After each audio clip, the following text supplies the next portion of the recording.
Hello students, classmates, mats, बच्चे जो भी हैं, तो मैं पिछले वीडियो में जैसे कि बताया था या समझाया था, पढ़ाया था, उसमें था रिप्रोडक्टिव हेल्थ। मतलब था ना रिप्रोडक्टिव हेल्थ, जो क्लास 11 क्लास 12 के जूलॉजी का चैप्टर है। रिप्रोडक्शन के बाद पढ़ा जाता है, लेकिन मैंने रिप्रोडक्शन नहीं पढ़ाया अभी, बाद में उसको मतलब इसके बाद हम कवर कर देंगे।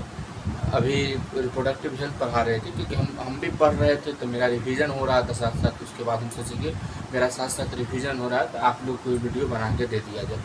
तो उसमें रिप्रोडक्टिव हेल्थ था, जिसमें शुरू का जो बेसिक चीज़ था, पैराग्राफ एनसीईआरटी में दिया होगा, वो आप पढ़िएगा तो बहुत बेसिक चीज़ था, वो मैंने बताया था। जैसे फैमिली प्लानिंग था, बहुत स्ट्रेटजीज था, सक्सेसफुल इम्प्लीमेंटेशन था, बहुत सारी चीज़ था जो बताए थे मैंने। तो अगर वो आप लोग नहीं देखे हैं, अगर प्रॉब्लम हो रही है, तो आप तो जाके देख सकते हैं।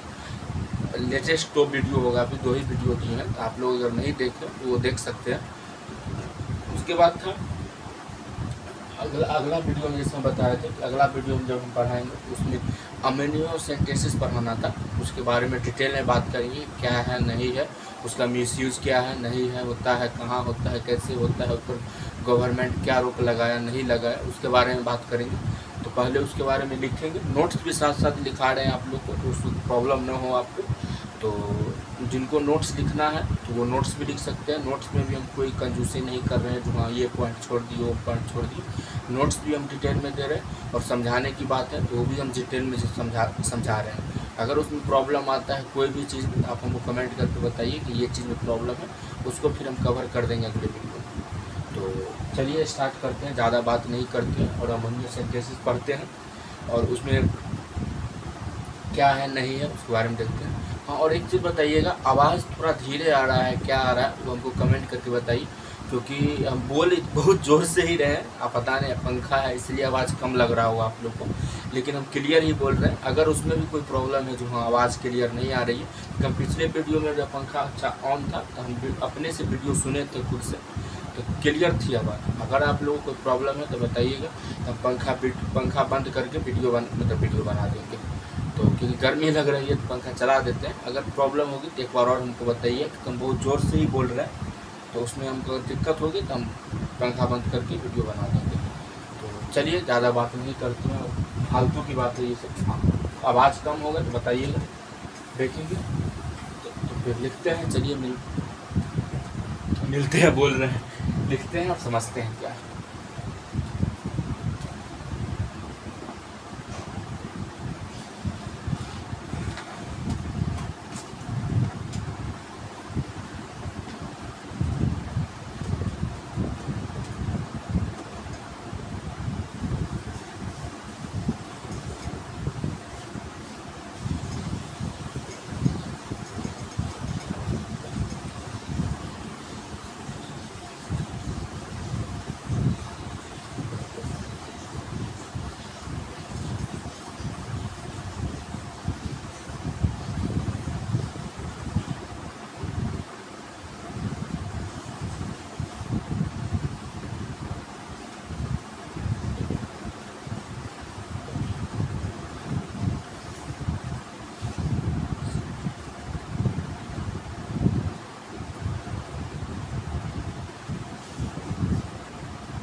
ध्यान दीजिएगा यहाँ, मैंने जैसे बताया था कि अमीनियोसेंटेसिस पढ़ेंगे अभी। अमीनियोसेंटेसिस पहला नंबर होता क्या है, तो ये होता है प्रोसीड्यूर होता है, एक फंक्शन जिसको कह सकते हैं एक, हाँ प्रोसीड्यूर, जो क्या कर सकता है, परफॉर्म कर सकता है, काम करता है, परफॉर्म कर सकता है ड्यूरिंग प्रेगनेंसी। प्रेगनेंसी जब होता है ना फीमेल में ऑब्वियसली बात प्रेगनेंसी होती है, तो जब प्रेगनेंसी होती है तो वहाँ पर एक होता है अमोनियस, इसलिए नाम पड़ा है अमोनियोसेंटेसिस। यहाँ पर प्रेगनेंसी के दौरान अमोनियोटेटिक, हाँ अमोनियोटिक फ्लूइड प्रेगनेंसी के द्वारा लेडीज से हम लोग लेते हैं और उसको हम टेस्ट करते हैं। क्यों टेस्ट करते हैं, तो बच्चा जो जन्म लेने वाला होता है उसमें क्रोमोसोमल एबनॉर्मेलिटीज़ है या नहीं, मतलब जो बच्चा जन्म लेने वाला है उसमें कुछ रोग है या नहीं है, मतलब क्रोमोसोमल एबनॉर्मेलिटीज़, मतलब कि मेल चाइल्ड है या फीमेल चाइल्ड है, सो मतलब कह सकते हैं फेटल इन्फेक्शन, और बच्चा में कोई बीमारी है या नहीं है, तो उसके लिए हम लोग अमोनियोसेंटेसिस का जांच करवाते हैं। तो मेनली यही था। तो अमोनियोसेंटेसिस होता क्या है, प्रेगनेंसी के दौरान एक फीमेल जो प्रेग्नेंट फीमेल होती है उससे इम्यूनिटी फ्लूइड लेते हैं और फ्लूइड को हम जांच करते हैं। वो जांच करने से पता चलता है कि जो बच्चा जन्म लेने वाला है वो मेल है मतलब बॉय है, या फीमेल है मतलब गर्ल है, सो है। और दूसरा चीज़ होता है फेटल इन्फेक्शन, मतलब जो बच्चा जन्म लेने वाला है उसमें कोई इन्फेक्शन भी है या नहीं है। अगर इन्फेक्शन होगा तो अंदर में ही उसको सही करके उसको निकाला जाएगा, मतलब बच्चा को जन्म दिया जाएगा। तो इसलिए हम लोग अमोनियोसेंटेसिस का जांच करवाते हैं। इसका बहुत मिसयूज़ भी हुआ, तो मिसयूज़ आगे पढ़ेंगे क्या है नहीं है, उस पर सरकार क्या लगाया नहीं लगाया, इसलिए सब भी रोक है, तो उसके बारे में पहले पढ़ेंगे। पहले ही समझ गए होंगे, इसमें कुछ नहीं था, बस इम्यूनिटी फ्लूइड प्रेगनेंसी लेडीज से लेते हैं, उसको चेक कराते हैं। चेक क्यों होता है, कैसे होता है, तो वो तो आप हॉस्पिटल में पता चलेगा, लेकिन क्यों होता है तो वो वाई को मतलब बच्चा का जेंडर पता करने के लिए और इन्फेक्शन को चेक करने के लिए, तो ये समझ गए। दूसरा था कंडीशन इट में डिगोनाजा, this procedure used to test for the presence of certain genetic disorder, है ना, वही बात है। उसमें मतलब presence of certain genetic disorder, मतलब जेनेटिक से मतलब जब बच्चा जन्म लेता है उस समय से उसके पास डिसऑर्डर है कुछ भी नहीं है। उसमें आ जाता है Down syndrome, haemophilia, sickle cell anaemia, muscular dystrophy. तो ये 4-5 बीमारी है जो बच्चा के जन्म लेने से पहले से होता है, मतलब क्या होता है वो जेनेटिक है, ये सब क्या है जेनेटिक होता है। तो ये सब इसलिए भी चेक होता है कि बच्चा में कोई जेनेटिक बीमारी नहीं ना है, अगर रहता है तो उसको इलाज किया जाता है, और नहीं रहता है तब एक तरह से चेक किया जाता है। मेनली एक तरह से अमोनियोसेंटेसिस जो है ना वो चेक किया जाता है कि बच्चा में जेनेटिक डिसऑर्डर है कि नहीं है। अगर होता है तो चेक मतलब उसको ठीक किया जाता है, नहीं होता है तो अच्छी बात है। And determine the survivability of foetus, और ये है ना जो अमोनियोसेंटेसिस वो डिटरमाइंस करता है कि फेटस का जो है सर्वाइबिलिटी कितना दिन है, कितना साल है, नहीं है, वो सारा चीज़ इसमें पता चलता है। तो आप समझ गए होंगे इसमें, और अगर कुछ नहीं समझे होंगे तो यही बात अभी तुरंत बोल दिए कि टाइमिंग एक नोट कर लीजिए और फिर हमको समझाइए, मतलब बताइए वहाँ पर कमेंट में जो हाँ ये पॉइंट नहीं समझे, उसको फिर हम अगले वीडियो में समझाएंगे वो पॉइंट को। तो पहले तो यहाँ पर आप ये लिख लीजिएगा पूरे डिटेल में नोट्स, और इसके बाद ये पॉइंट लिख लीजिएगा, जगह नहीं था इसलिए हम यहाँ पर लिख दिए। And determine the survivability of foetus, ये 2 पॉइंट आप समझ गए होंगे, इसके बारे में अच्छे से समझा दिए, बता दिए। तो पहले लिख लीजिए, फिर हम आगे बढ़ते हैं और आगे क्या पॉइंट है नहीं है उसके बारे में बात करते हैं। पहले लिखिए इसको।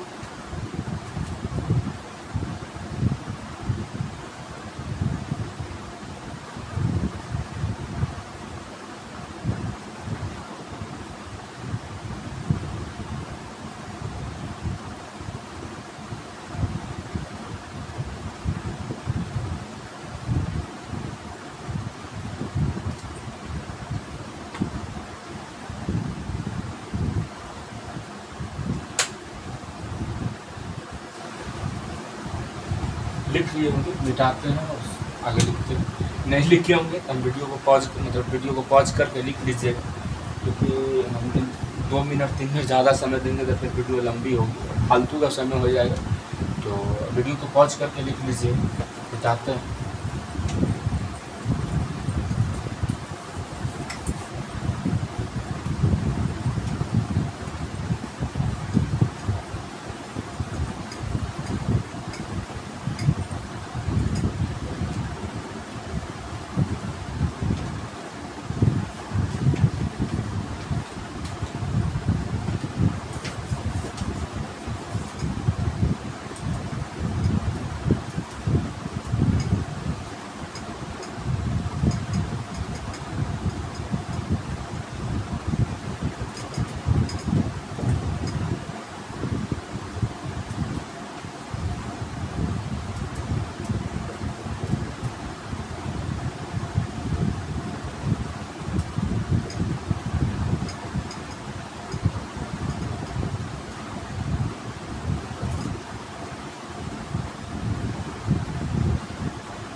ध्यान दीजिएगा, और वही बता रहे थे, अभी बताया ना अमोनियोसेंटेसिस, उसका मिसयूज क्या था? तो मिसयूज ये था कि it is being used to kill the normal female foetus. देखिए, जब नॉर्मली समाज में पता चलने लगा कि इसका जांच होता है और पता चलता है कि इससे पता चल जाता है कि मेल चाइल्ड और फीमेल चाइल्ड है, तो लोग इसका गलत यूज़ करने लगे। गलत यूज़ करने लगे मतलब कि जो पेरेंट्स हैं वो पता करने लगे और फीमेल चाइल्ड को मारने लगे, मतलब फीमेल चाइल्ड का इम्पोर्टेंस कम देने लगे। क्योंकि इसका रीज़न तो आप उतना तो हमको डिटेल में नहीं मालूम, लेकिन एक तरह से आप NCERT यही कह रहा है कि जो फीमेल चाइल्ड जन्म देने वाली थी उसको अंदर में ही मार दिया जाता था। और मतलब इसका अमोनियोसेंटेसिस का मतलब था कि अगर आपको बच्चा जेंडर मालूम चल जाता है फीमेल है या मेल है, तो फीमेल चाइल्ड को मारने के लिए इसका यूज़ होने लगा। इस पर गवर्नमेंट बहुत सारे रोक भी लगाए, उसके बारे में भी आगे बात करेंगे। मेनली इसका ये था, इसका मिसयूज क्या था? मिसयूज ये था कि फीमेल चाइल्ड को मारने के लिए यूज़ होने लगा। उसका प्रोसीड्यूर क्या है? ये टेस्ट कब होता है? यूजुअली डन एट 14 से 18 वीक्स ऑफ गेस्टेशन पीरियड। जब मेंस्ट्रुअल साइकिल चलता है और जब लेडीज़ प्रेग्नेंट होने वाली होती है, हो रही होती है, तो उसे या हो चुकी होती है, तो गेस्टेशन पीरियड चलता है।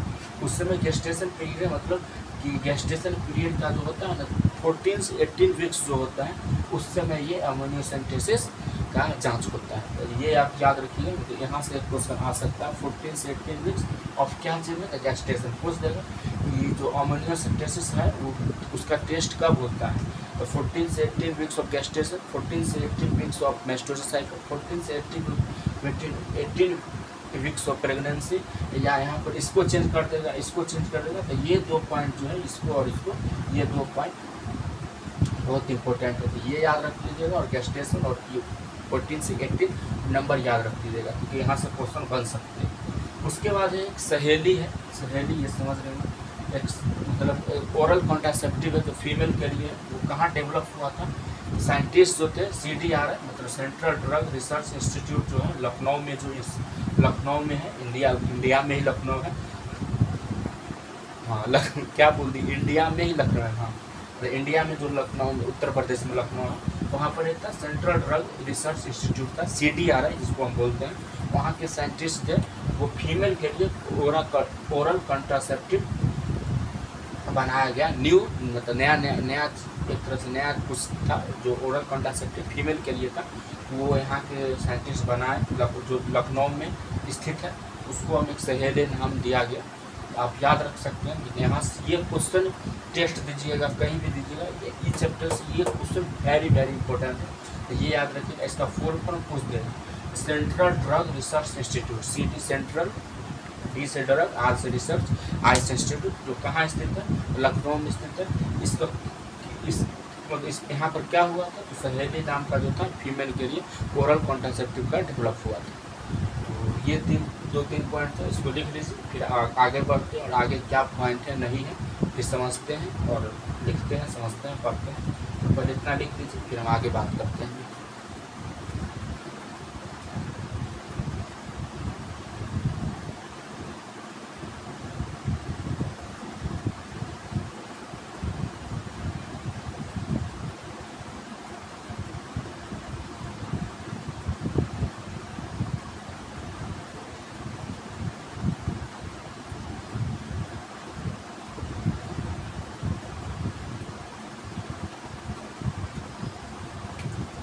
मिटाते हैं और आगे बढ़ते हैं। नहीं लिखेंगे तो वीडियो को पॉज कर लीजिए, बार बार वही बोल देते हैं, और लिख लीजिए।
अभी जो सहेली था उसमें एक पॉइंट यही, मतलब वो सहेली जो बताया था CDRI लखनऊ में, तो वो लखनऊ में जो मतलब डेवलप हुआ था साइंटिस्ट का, ओरल कॉन्ट्रासेप्टिव था फीमेल के लिए।